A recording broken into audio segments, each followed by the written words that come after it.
Graphics के जरिए कि आखिरकार क्या होता है डीएनए। डीएनए एक जैविक अणु है। ये हर जीवित प्राणी की कोशिकाओं में पाया जाता है। ये एक तरह का जेनेटिक कोड है जो हमारे शरीर की हर विशेषता को निर्धारित करता है। डीएनए को हम अपने माता पिता से विरासत में पाते हैं और ये हमारी पहचान का आधार होता है। क्यों होता है डीएनए? मृतकों या गुमशुदा लोगों की पहचान के लिए, पितृत्व या मातृत्व टेस्ट के लिए, अपराध स्थल पर मिले नमूनों से संदिग्ध की पहचान भी डीएनए के जरिए की जाती है। चिकित्सा के क्षेत्र की बात की जाए तो बीमारियों का पता लगाने के लिए भी डीएनए का इस्तेमाल होता है।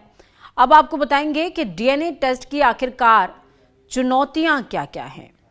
हादसे में कई शव जल चुके होते हैं जिससे डीएनए निकालना बहुत मुश्किल हो सकता है। अगर सैंपल दूषित हो जाता है तो परिणाम गलत भी हो सकता है। डीएनए टेस्ट में समय लगता है जिससे परिजनों को इंतजार करना पड़ सकता है। डीएनए टेस्ट महंगा भी होता है, लेकिन इस मामले में सरकार इसका खर्च हादसे के अंदर वहन कर रही है। तो लगातार हम आपको बता रहे हैं कि किस तरीके से भले ही जुबान कह सकते हैं कि मौन हो गई है, लेकिन तकनीक और विज्ञान के जरिए अब लोग अपनों का पता लगा पाएंगे। हादसा या राख से भी डीएनए का पता लगाया जा सकता है। संजीव अग्रवाल हमारे साथ में जुड़े हुए हैं, पूर्व आईएमए अध्यक्ष हैं आप। संजीव जी, बहुत स्वागत है आपका। क्या आप मुझे सुन पा रहे हैं सर? प्लीज अपना फ्रेम अनम्यूट कीजिएगा, शायद आपका फ्रेम म्यूट है। नहीं, मेरा म्यूट नहीं है, अनम्यूट है। जी, मुझे आपकी आवाज आ रही है सर।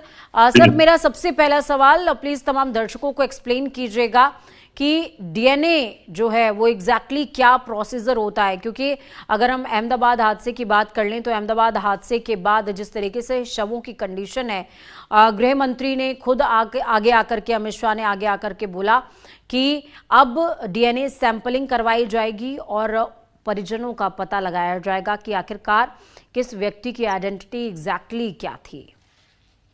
जी देखिए, डीएनए जो है एक तरह का अणु है जो हमारे इनहेरिटेड मटेरियल मतलब आनुवंशिकता को दर्शाता है, जिससे हम पता लगाते हैं कि हमारे पीढ़ी दर पीढ़ी जो हमारे पूर्वज हैं, हम उन्हीं की संतान हैं, उन्हीं के अंश हैं। जैसे कि बड़ा दुखद हादसा कल हुआ है, ये सभी के लिए स्तब्ध करने वाला है। इसमें हाई टेम्परेचर पर हैवी बर्न हुआ है, बहुत हैवी बर्न हुआ है, जिससे कि एक शॉक में जाने से सभी लोगों की मृत्यु हो गई है।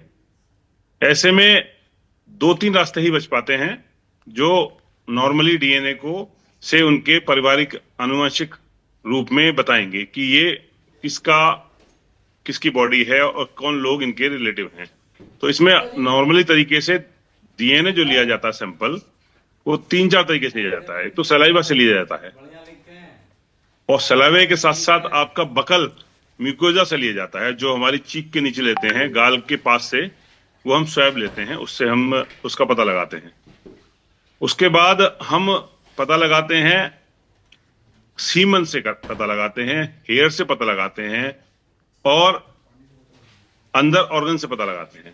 लेकिन क्योंकि इसमें ना तो हेयर बचे हैं ना सलाइवा बचा है, ब्लड के सैंपल बॉडी में मिल जाएंगे जी। तो हम परिजनों के सैंपल लेंगे और परिजनों के साथ साथ शवों के सैंपल लेंगे, उनसे उनका डीएनए मिलान करेंगे और आनुवंशिक लक्षणों के आधार पर उनका पता लगाकर उनकी पहचान उनके परिजनों के रूप में हो जाएगी। सर, अभी मैं ग्राफिक्स के जरिए जब तमाम दर्शकों को एक्सप्लेन कर रही थी, क्योंकि देखिए हम इस क्षेत्र में अनुभवी नहीं हैं, इसीलिए हमें आपकी जरूरत है कि आप दर्शकों को तमाम चीजें जो है वो एक्सप्लेन कर सके। इसमें एक कह सकते हैं कि टेक्निकल पैच है, या यूं कहिए कि ट्विस्ट है कि अगर कोई हाई इंजरी हो जाती है या सैंपल जो कलेक्ट किया जा रहा है वो पॉल्यूट हो जाता है, दूषित हो जाता है। जैसे इसमें हम हायर इंजरी की इसमें बात कर रहे हैं, विमान हादसा हुआ है, विमान हादसे के साथ में कई लोगों के शरीर के अंदर मलबा जो है वो दाखिल हो गया होगा, और जब ये बर्निंग इंजरी है, तो बर्निंग इंजरी में बॉडी बहुत जल्दी इन्फेक्शन उस पर आ जाते हैं। तो इस कंडीशन में कितना चैलेंजिंग हो जाता है डीएनए सैंपलिंग, प्लस इस कंडीशन में कैसे टैकल किया जाता है? देखिए, ब्लड सैंपल डीएनए का सबसे ज्यादा प्रूव्ड रिजल्ट देता है। 99.99% डीएनए अगर ब्लड सैंपल से लिया गया है तो वो पक्का वही होगा। जैसे कि हैवी बर्न हुआ है, हैवी बर्न में हमारी नसें और ऊपरी भाग की जो चीजें हैं वो सब जल गई होंगी। तो जैसे हमारे हैवी ऑर्गन हैं, जैसे कि दिल है, लीवर है, किडनी है, कई हद तक इनके अंदर ब्लड रहता है और जो शॉक से इनकी मृत्यु हुई है वहां तक वो बर्न नहीं पहुंच पाता है। तो वहां से ब्लड का सैंपल लेना ज्यादा अच्छा रहेगा बनस्पत की आप हेयर के या बकल म्यूकोजा के या अपने सलाइवा के सैंपल कलेक्ट करें, क्योंकि उनकी प्योरिटी भी, सैंपल की प्योरिटी भी मिक्स मैच हो जाएगी, क्योंकि एक दूसरे से वो लोग टच हुए हैं, मलबा मिला है, लोग आपस में मिले हैं, उनके ऑर्गन जो आपस में मिले हैं उनके साथ वो सैंपल इफेक्टेड हो सकता है। तो सबसे अच्छा तरीका इसमें ये रहेगा कि आप हार्ट, लीवर और किडनी जो जिसके अंदर किसी चीज का मानवीय मलबा या वैसा मलबा नहीं पहुंच पाएगा, वहां से सैंपल कलेक्ट करना ही सबसे ज्यादा श्योर होगा और प्रूव्ड होगा कि वो सैंपल उनके परिजनों से मिल जाए। ठीक है सर, मेरे जहन में एक और सवाल आ रहा है, आप यही समझ करके इसका जवाब दीजिएगा कि कोई एक दर्शक है जो आपसे ये तमाम सवाल पूछ रहा है, क्योंकि देखिए टेक्नोलॉजी की उतनी नॉलेज हमें भी नहीं है, लेकिन थोड़ी बहुत स्टडी जो मैंने करी है मैं उसके आधार पर बात कर रही हूँ। सर कई बार हम कुछ इंसिडेंट्स ऐसे देखते हैं और उस इंसिडेंट्स के अंदर बोन्स के जरिए भी डीएनए टेस्टिंग होती है, क्योंकि अगर इस पूरे मामले में देखा जाए तो देखिए प्लेन के पूरे परखच्चे उड़ गए और प्लेन की जब ये स्थिति बन चुकी है और वो हाई टेम्परेचर बर्न जब हुआ तो कई लोगों की बॉडीज के साथ इस तरीके की भी कंडीशन आई होगी कि शायद उनकी बॉडी में अब कुछ भी फ्लश बचा ही नहीं है, तो उनके क्या बोन्स के जरिए भी डीएनए टेस्टिंग हो सकती है क्या? प्लीज बताओ। बिल्कुल, बोन के जरिए भी डीएनए टेस्टिंग होती है। जैसा कि मैंने कहा कि जो ज्यादा प्रूव तरीका है, जो ज्यादा परफेक्ट तरीका है वो ब्लड का है 99.9%। लेकिन अगर किसी के हाथ पैर उस एक्सीडेंट में अलग हो गए हैं, उस शॉक की वजह से अलग हो गए हैं, तो उनकी बोन के थ्रू ही उनका डीएनए सैंपल होगा, जिससे कि व्यक्ति के शरीर को पूरा किया जा सके जोड़कर। कई शत सब जरूर हुए होंगे, तो उनकी सैंपलिंग बोन के आधार पर ही होकर वो जोड़े जाएंगे, जिससे कि उनके परिजनों को सुपुर्द की जा सके। ठीक है सर। सर अब मेरा जो नेक्स्ट में 242 लोगों की बात की जा रही है, जिसमें से 12 क्रू मेंबर्स थे और कई लोगों का तो पूरा का पूरा परिवार भी सर इसमें खत्म हो गया। कुछ ऐसी फैमिलीज के बारे में भी तथ्य निकल करके सामने आ रहे हैं, जिनके शायद हम विजुअल्स भी टीवी स्क्रीन पर चला रहे हैं। एक फैमिली थी जो कि लंदन में स्टैब्लिश होने के लिए जा रही थी, उनके तीनों बच्चे, माँ बाप, तीनों ही मतलब 5 के 5 लोग एक फैमिली के बर्नआउट हो गए हैं, पूरी तरीके से खत्म हो गए हैं। उनकी डीएनए सैंपलिंग किस तरीके से होगी? वो तमाम लोग जिनके सारे लोग खत्म हो चुके हैं, उनकी आइडेंटिटी हम कैसे वापस से अर्जित कर पाएंगे? देखिए, ज्यादातर जैसे व्यक्ति होता है तो उसके माता पिता में पिता के डीएनए में ज्यादा अप्रूव्ड होता है कि वो फादर के डीएनए से मिले। जैसे डॉक्टर ब्यास हैं, क्या नाम था उनका, मैं सुना था, मैं देख रहा था, मुझे बड़ा दुख है। वो डॉक्टर फैमिली थी, वो कहीं राजस्थान से गई थी। बिल्कुल। और उनके जो डॉक्टर मेल हैं, उनके पिताजी के सैंपल से उनका सैंपल मिलेगा और उनके सैंपल से उनके बच्चों के सैंपल मिलेंगे। क्या ऐसा भी हो सकता है कि जो लोग इस पूरी घटना में जिन्होंने अपने सारे लोगों को खो दिया है, उनके भाई बहन या फिर उनके अगर कोई रिलेटिव्स भी हैं, तो उनका डीएनए भी मैच करके पता लगाया जा सके कि आइडेंटिटी क्या है? जैसे डॉक्टर हैं, उनकी वाइफ थी, तो उनके भाई बहन से उनका सैंपल मैच 100% होगा। ठीक है सर, अब मैं टेक्नोलॉजी पे आऊंगी। टेक्नोलॉजी पहले के कंपैरेटिवली अब आप इस टेक्नोलॉजी को कहाँ पर देखते हैं? क्योंकि कई बार पहले होता था कि लावारिस में जो है लोगों को अंतिम विदाई लेनी पड़ती थी, वो परिजनों से नहीं मिल पाते थे, या शरीर के साथ में जो अंतिम प्रक्रियाएं होनी चाहिए वो नहीं हो पाती, और शायद इसी वजह से कहते हैं कि परिवार को भी एक दुख होता था, और इस हादसे के बाद लोगों को अपनों की पहचान तक नहीं लगती थी। लेकिन धीरे धीरे करके डीएनए की टेक्नोलॉजी आई, डीएनए टेस्टिंग जो है वो अब डेवलप हो गया है। पहले के कंपैरिजन में अब ये टेक्नोलॉजी इंट्रोड्यूस होने के बाद टेक्नोलॉजी कितनी चेंज हुई है टाइमली, और पहले के कंपैरेटिवली अब कितना ज़्यादा सहूलियत हो गई है सर? देखिए, डीएनए टेस्टिंग तो ऑन रिकॉर्ड, ऑन कॉल या स्वैच्छिक नहीं है। डीएनए टेस्टिंग केवल मजिस्ट्रेट, कम से कम मजिस्ट्रेट के ऑर्डर पर ही डीएनए टेस्टिंग होती है। तो जितनी भी लावारिस बॉडीज आती हैं तो उनमें नॉर्मली ये होती नहीं है। अगर कोई चैलेंज करता है और कोर्ट से ऑर्डर लाता है मिनिमम मजिस्ट्रेट से, तो ये सैंपलिंग डॉक्टर करते हैं, भेजते हैं, क्योंकि इनकी लैब बहुत कम है और ये प्राइवेट स्तर पर डीएनए सैंपलिंग कभी नहीं होती है, सरकारी माध्यम से होती है, सरकारी आदेश पर होती है। तो ये वाकई एक मील का पत्थर साबित हुआ है। अभी हमारे हिंदुस्तान में बहुत ज्यादा इसे इस्तेमाल नहीं कर रहे हैं, केवल जो क्रिमिनल प्रोसीडिंग है या कुछ ऐसे केस हैं जिनमें बच्चों का पता लगाना जरूरी है, तो उस स्तर पर तो हो रहा है। और दूसरा, जहां रिसर्च हमारे इंस्टीट्यूट हैं, जैसे ऑल इंडिया है या और बड़े रिसर्च इंस्टीट्यूट हैं, वहां पर इनकी टेस्टिंग इसलिए की जा रही है कि आनुवांशिक बीमारियों के बारे में हम लोग पता लगा सकें कि इसमें आनुवांशिक बीमारियों में हम किस चैन के थ्रू उन दवाइयों को डेवलप कर सकें, परीक्षण कर सकें, जिससे कि आगे की पीढ़ी को वो बीमारियां ना हो। ठीक है सर, अगर हम इस केस की बात कर लें तो इस केस में भी क्या मजिस्ट्रेट के ऑर्डर्स की जरूरत पड़ेगी? जब गृह मंत्रालय स्वयं सामने आकर के, गृह मंत्री खुद सामने आकर के बोल रहे हैं कि डीएनए टेस्टिंग होगी, और अब डीएनए टेस्टिंग को लेकर के कैपेसिटी को हमने इतना इंक्रीज कर लिया है? नहीं, इसमें किसी चीज की जरूरत नहीं होगी। ये बहुत एक आपदा का है विषय है, और क्योंकि ये ऑलरेडी बहुत हाई प्रोफाइल है, तो इसमें किसी चीज की ऑटोमेटिक मोड पर ये सारे ऑर्डर आ जाएंगे। इसमें किसी की जरूरत नहीं है, किसी परिजन को परेशान होने की जरूरत नहीं है, उसे कुछ नहीं करना। सरकार भरकस प्रयास करेगी और डॉक्टर्स की टीम जल्दी से जल्दी, क्योंकि जटिल प्रक्रिया है, जल्दी जल्दी उसको डीएनए सैंपल को एकत्र करके बस रिपोर्ट का इंतजार करना है। बस मेरा एक परिजनों से निवेदन है कि जब सरकार या सरकार के अधिकारी उनके परिजनों को बुलाएं, वो तत्काल अपना सैंपल देने के लिए पहुंचे, जिससे कि वो सैंपल का मिलान कर डीएनए की रिपोर्ट जल्द से जल्द दे सकें।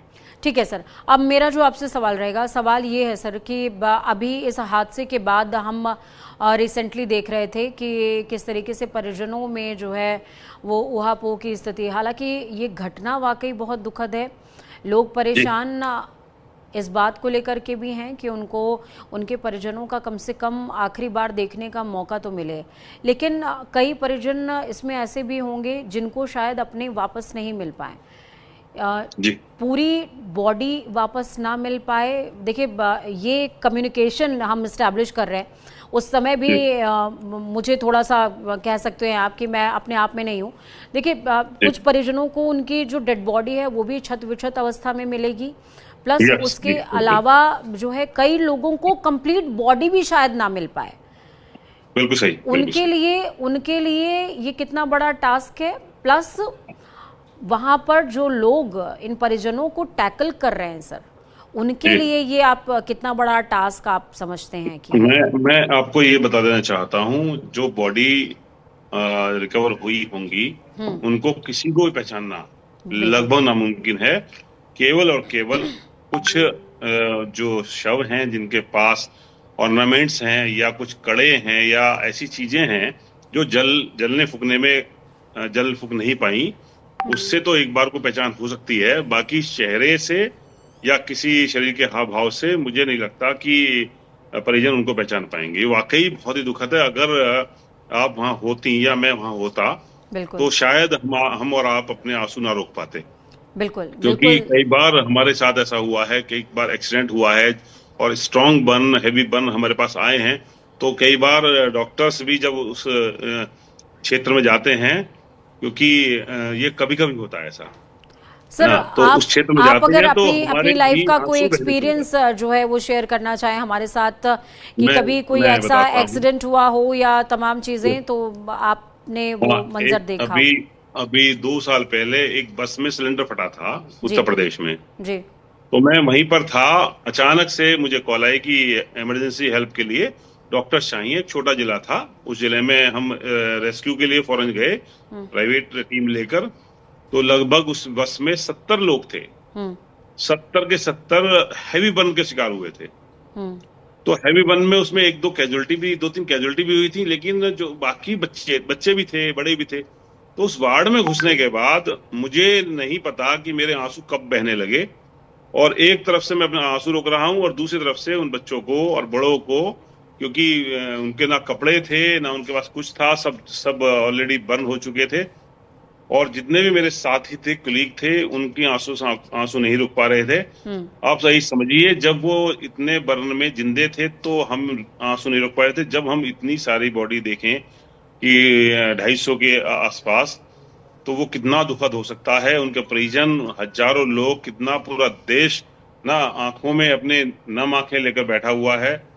और पूरे अंतर्राष्ट्रीय स्तर पर इसकी बहुत ज्यादा दुख प्रकट किया जा रहा है। आप समझ सकती हैं, शायद आप भी कभी गए होंगे ऐसी रिपोर्टिंग के लिए। ये बिल्कुल। बहुत ही बुरा वक्त है। इससे उबर पाना शायद मुझे लगता है हिंदुस्तान के इतिहास में ये इतिहास इसे भुला नहीं पाएगा, कितना बड़ा हादसा हुआ है। सर, यहाँ पर एक सवाल मेरे जहन में अब जी लास्टली आ रहा है। वो सवाल जी ये कि कई बार ऐसा होता है कि कुछ पेरेंट्स जो हैं उन्हें बच्चे जो है पैदा नहीं हो रहे हैं, या उनके वो खुद के बच्चे नहीं हैं, तो उन्होंने बच्चे अडॉप्ट अगर किए हैं। अगर ऐसी सिचुएशन इस पर्टिकुलर इंसिडेंट के अंदर किसी के साथ होगी तो कैसे पहचान हो सकती है सर? बहुत बड़ा सवाल है, बिल्कुल सही आपने सवाल किया है। अगर कुछ बच्चे अडॉप्ट किए गए हैं और वो लीगली अडॉप्ट किए गए हैं बाया बाया लॉ के थ्रू, कानून के थ्रू, तो जो संस्था हैं जो इन्हें अडॉप्ट कराती हैं, इनके पास नॉर्मली डीएनए रहता है ना, जो बड़ी संस्था है। लेकिन अगर कुछ बच्चे जो इलीगली अडॉप्ट कर लेते हैं, है ना, उनका डीएनए हो सकता है इस, अगर हम पर्टिकुलर इंसिडेंट की बात करें तो अडॉप्शन की अगर बात सामने आती है या डीएनए सैंपलिंग उनकी नहीं मैच कर पाती है, क्योंकि सर ये जो शो हम कर रहे हैं, हो सकता है ये शो कई परिजन जो देख रहे हो उनके लिए उम्मीद की एक किरण हो। तो ये बहुत जिम्मेदारी है शायद मेरे लिए भी और आपके लिए भी कि हर वो वाजिब सवाल मैं पूछ पाऊं और आप शायद उन वाजिब सवालों का जवाब दे पाएं, वो क्वेरीज रिजॉल्व हो जाएं सर। तो सर, अगर ऐसा होता है, मान लीजिए 242 में से कोई एक या दो केस ऐसा निकल करके सामने आता है जिसमें अडॉप्शन प्रोसीजर है, तो क्या लोग ये बोल करके कि भाई ये अडॉप्शन केस था, उनके परिजनों को क्या बॉडी हैंडओवर की जा सकती है? क्या ऐसा हो सकता है क्या? मुझे नहीं लगता सरकार इस पर राजी होगी, क्योंकि जब तक डीएनए मिलान नहीं होगा, क्योंकि सब सारे, मैं दोबारा बता रहा हूं कि सारे शव शत विशत हो चुके होंगे और बिना डीएनए सैंपलिंग के, बिना मिले कोई शव शायद दिया जाए किसी को। क्योंकि ये बहुत बड़ा विषय है कि पता लगा कि आज किसी शव को किसी को कहने पर दे दिया गया और कल उसका असली वारिस डीएनए सैंपल लेके आ गया और उसमें हुआपो की इस स्थिति बन गई, तो सरकार को जवाब देना भारी पड़ जाएगा। तो मतलब ये कंडीशन एक ऐसी कंडीशन है जो जिसमें शव नहीं मिल सकता है? इसमें सबका प्रावधान नहीं होना चाहिए, क्योंकि एक शव का 4 लोग भी क्लेम कर सकते हैं ना। बिल्कुल बिल्कुल। ये मेरा परिजन था, अगर एक शव सौंप दिया गया और कल को उसका परिजन आ जाता है डीएनए सैंपलिंग मैच करके इन एनी केस, तो सरकार क्या जवाब देगी उसमें? तो मुझे नहीं लगता कि सरकार ऐसा कोई गलत निर्णय या ऐसा कोई उहापोह वाला निर्णय लेगी जो वाकई भविष्य में दिक्कत करे। अगर मान लीजिए इस पर्टिकुलर घटना के अंदर, जैसे सर ये भी कहा जा रहा है कि 53 जो है वो ब्रिटिश नागरिक थे, 7 पुर्तगाली थे और 1 कनाडाई नागरिक था। इंडिया के अंदर अडॉप्शन के केसेस बहुत कम देखने को मिलते हैं सर। अडॉप्शन के केसेस यहाँ पे बहुत कम होते हैं और क्रॉस मैरिजेस के केसेस भी यहाँ पर कम होते हैं इंडिया में। लेकिन इन इन ब्रिटिश कंट्री और अगर हम पुर्तगाल की बात करें या हम कनाडा की बात करें, कनाडा को तो एक बार फिर आप थोड़ा सा डाउन कर सकते हैं या नियर टू इंडिया कह सकते हैं, लेकिन इन ब्रिटिश और कनाडाई, माफ कीजिएगा पुर्तगाल, इन दोनों जगह पर सिर्फ क्रॉस मैरिजेस का भी प्रावधान है। उसके अलावा अडॉप्शन बहुत इजी होता है, अडॉप्शन करते हैं लोग, तो यहां पर ये बहुत बड़ा टास्क हो जाएगा। शायद यही वजह है कि ब्रिटिश कंट्री ने अपनी एक जांच एजेंसी भेजी है यहां पर जांच करने के लिए। आप कैसे देखते हैं सर?